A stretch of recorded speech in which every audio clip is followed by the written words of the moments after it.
Spotlight.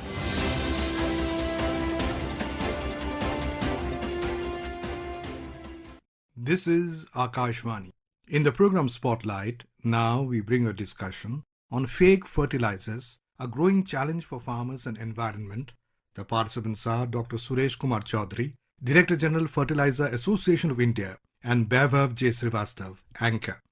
The Union Minister for Agriculture and Farmers' Welfare, Government of India, has written to the Chief Ministers of all states and union territories directing immediate and strict action against the issue of counterfeit and substandard fertilizers. Union Agriculture Minister Shri Shivraj Singh Chauhan has directed immediate action against substandard fertilizers and has written a letter and asked the states and UTs to take strict action. He has also highlighted to eliminate the problem of fake and substandard agricultural inputs from its roots. Instructions to states to launch a campaign for ensuring fertilizer quality has been sent. To discuss the issue of fake fertilizers and the growing challenge of these fake fertilizers for environment as well as farmers, we have with us a very distinguished scientist and the Director General of Fertilizer Association of India, Dr. Shri Suresh Kumar Chaudhary. So welcome to the studios of Akashvani. Thank you so much. So what is the growing menace of fake fertilizers and how are they impacting the lives of farmers, the agriculture sector and the Indian economy in total? Very, very serious concern. In fact, substandard fertilizers, its selling is not a simple crime. It impacts the whole ecosystem, not only human being, but also animals, also the whole ecosystem and ecology of a given landscape. Therefore, it should be treated as a very big crime. And when we add some substandard material or spurious material in the name of fertilizer on the Mother Earth and we don't bother for its health, then it is really a criminal act. And therefore, the fertilizer industry fully support the concern of Honorable Agriculture Minister that such substandard material should be eliminated from its uses in agricultural sector on agricultural land. And the industry would love to join hands if such kind of campaign takes place all across the country. So could you please explain the process through which the testing of these fertilizers is done and how does these fertilizer become substandard, and then what are the problems that arise for the farmers as well as the produce that is yielded later? Let me explain a little bit about the industry first. The fertilizer industry in this country can be broadly classified into three groups. Group 1, supported by Government of India, those we call PSUs, like Rashtriya Chemical Fertilizers, National Fertilizers Limited and all. The second group is owned by farmers themselves and is run by farmers cooperatives. And in this group, two big players like IFFCO and CRIFCO, these are the big fertilizer suppliers to this country. And third group is owned by private companies completely. And all three groups, they invest so heavily in fertilizer industry and technology is so foolproof, chances of getting substandard material from these reputed company are negligible. Why I am saying so? Because after such a huge investment and very standard technology, probability of getting substandard material, and that too where quality checks are there in multiple locations. These big industries, they don't compromise with the quality checks. Now, if something is appearing in the market where as per the fertilizer control order, if standards are not met, then probability of getting such material from some different source is 100% there.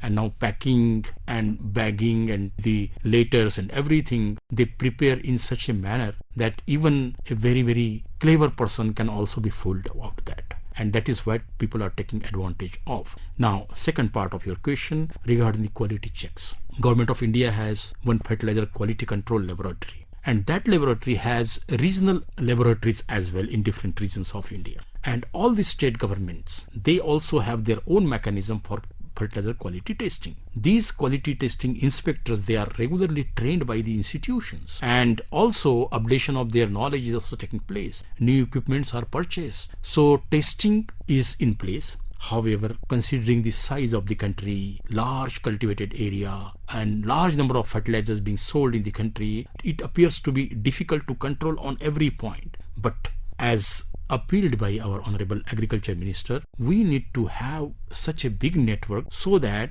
we should be able to collect the samples from the end user.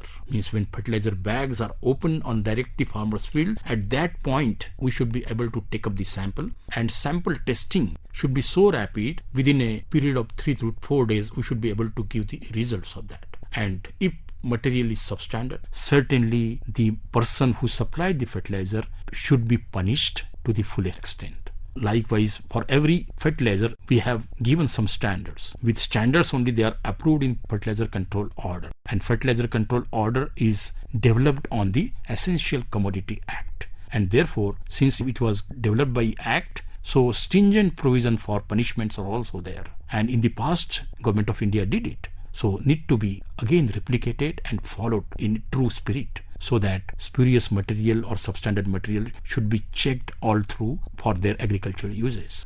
So a while back we had heard the Honorable Prime Minister talk about neem coating, how fertilizer usage can be uniformed and it can be safeguarded. With the growing level of technology and the way our country is adopting this technology, especially in the agricultural sector, what are the other innovative ways and how do they work in safeguarding the quality of the fertilizers?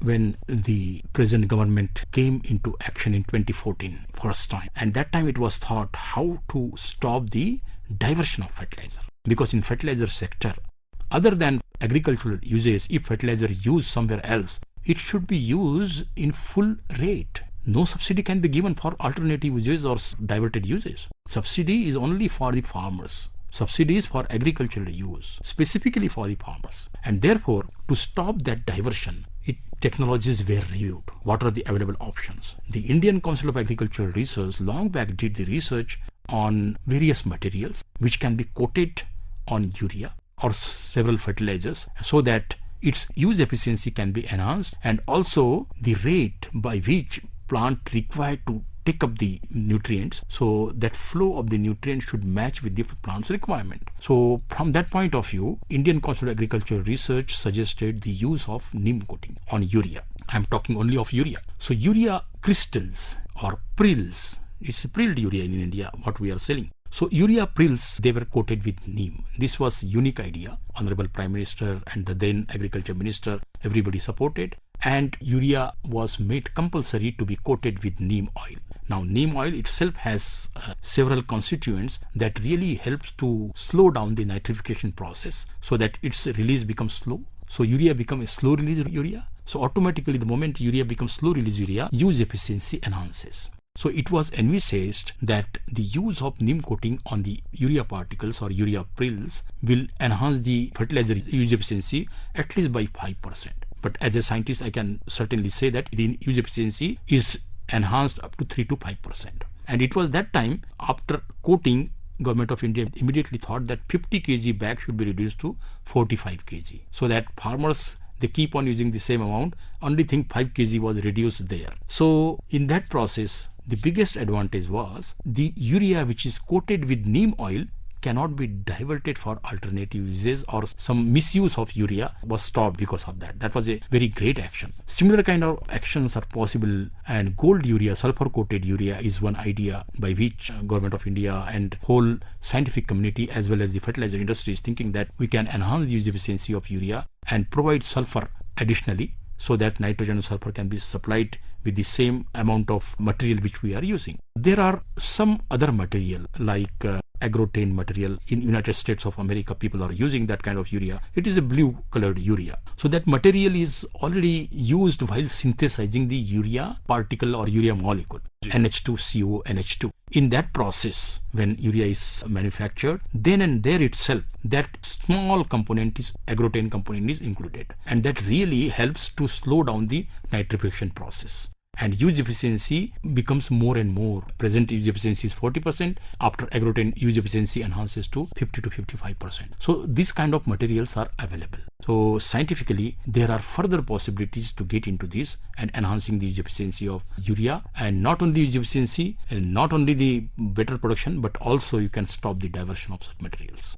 So talking about diversion of fertilizers and stopping the fake fertilizers from harming the farmers as well as the environment, how important is the process of digitization as the current government is continuously trying that land revenue records or farmer IDs are there so that the purchasing of fertilizers can be done only for the farmers and for their lands?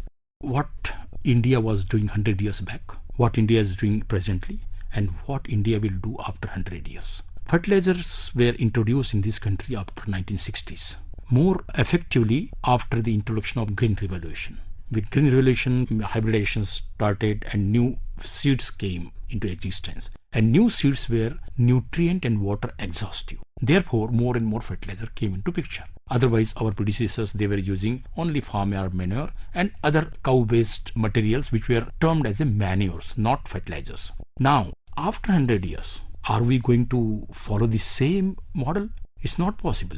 After 100 years, like Western countries where all farm subsidies are once given to the farmer. X amount is given to the farmer. Now up to the farmer, whatever he likes, he purchases. And everything is available at the full rate. No question of subsidy. Now withdrawing subsidy is not very easy task, because farming community in India is not at that level. You withdraw every subsidy from them. Therefore, supply of this material through government mechanism will be there in future as well. But if we want to step up in future, if we want to go to future, so direct benefit transfer will be the only solution. So whatever benefit is given, that should directly reach to the farmer, not to the middleman, not to the diverters, not to the transporters. So whatever benefit is to be given, that is to be given to the farmers. Now, question comes, you need to define farmer.